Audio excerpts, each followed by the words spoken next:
بسم اللہ الرحمن الرحیم۔ السلام علیکم ویورز، امید کرتا ہوں آپ سب خیریت سے ہوں گے۔ معزز ناظرین، اگر آپ ہمارے اس چینل پر نئے ہیں تو کائنڈلی ہمارے چینل کو سبسکرائب کیجئے، بیل آئیکن کو پریس کیجئے تاکہ آپ کو ہماری ہر آنے والی نئی ویڈیو کا نوٹیفیکیشن ملتا رہے۔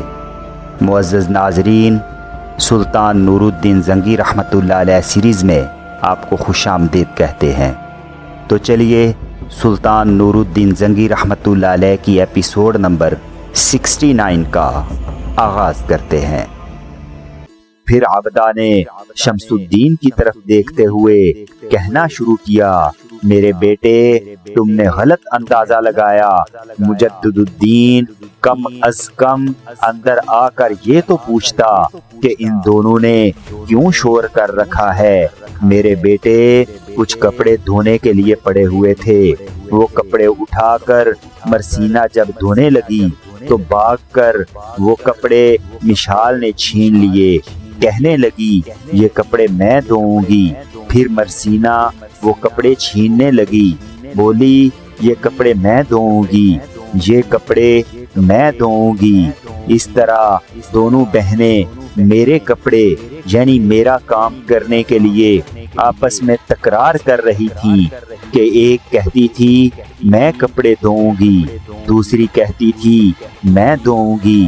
بیٹے، یہ ان کے درمیان باہمی محبت اور خلوص کی نشانی ہے، اور ان کی طرف سے میری عزت اور احترام کی بھی ایک غمازی ہے۔ اگر اس شور سے تم نے یہ اندازہ لگایا ہے کہ یہ آپس میں لڑ رہی تھی تو یہ تم تینوں کی خام خیالی ہے۔ میں سمجھتی ہوں یہ جو کچھ ہوا اس میں میری عزت افزائی ہے۔ جانتے ہو ان دونوں میں اس قدر اتفاق اور پیار اور محبت ہے، اتنی شدید تم تینوں میں بھی نہیں ہو سکتی۔ مجدد الدین کو پکڑ کر لاؤ، جب وہ آئے تو میں اس کے کان کھینچتی ہوں۔ اس ساری گفتگو پر مرسینہ اور مشال دونوں رو دینے والی ہو رہی تھی۔ جمارہ اور عبیرہ بھی پریشان دکھائی دے رہی تھی۔ خطلق اور شمس الدین ایک دوسرے کی طرف دیکھ کر مسکرا دیے۔ پھر خطلق بول پڑا، شمس الدین تم یہیں رہو، میں بھائی کو لے کر آتا ہوں۔ اس کے ساتھ ہی خطلق مڑا اور تقریباً بھاگتا ہوا حویلی سے نکل گیا تھا۔ تھوڑی دیر بعد خطلق اور مجدد الدین لوٹے۔ شاید خطلق نے مجدد الدین کو اصل صورتحال سے آگاہ کر دیا تھا، اسی بنا پر مجدد الدین چپ چاپ خاموشی سے اور انتہائی سنجیدگی کی کیفیت طاری کیے اپنی ماں کے سامنے آن کھڑا ہوا تھا۔ اس کی یہ حالت دیکھتے ہوئے سب پر ایک سکوت اور خاموشی کے ویران حلقے طاری تھے۔ عبدہ اپنی جگہ انتہائی سنجیدہ اور کسی قدر پریشانی کی حالت میں کھڑی تھی۔ مجدد الدین جب اس کے سامنے آیا تو اس نے بڑے دکھ بھرے انداز میں اسے مخاطب کیا، مجدد الدین بیٹے، آج پتہ چلا کہ تم ہمیں چھوڑ کر جا بھی سکتے ہو۔ عبدہ کے ان الفاظ پر ایسا لگا جیسے مجدد الدین چربی کی طرح پگھل کر رہ گیا ہو۔ اس کی حالت ایسی ہو گئی تھی جیسے داستانوں کے الفاظ مدھم ہو کر ان گنت جرائم کے بوجھ تلے دب گئے ہوں، جیسے تمناؤں کی صدائیں جہل کے سایوں میں ڈوب گئی ہوں، یا غاروں کے اندھے دانوں میں بھڑکتی آگ کے قرب میں سوختہ جاں کے لبوں سے حیات کے سارے جذبے بسم ہو گئے ہوں۔ مجدد الدین کی یہ حالت مرسینہ اور مشال دونوں کے لیے ناقابل برداشت تھی۔ دونوں کی حالت ایسی ہو گئی تھی جیسے دکھ کی خیرہ کن شعاعیں ان دونوں کے جسموں کے گوشے گوشے نس نس میں گھس کر ناکام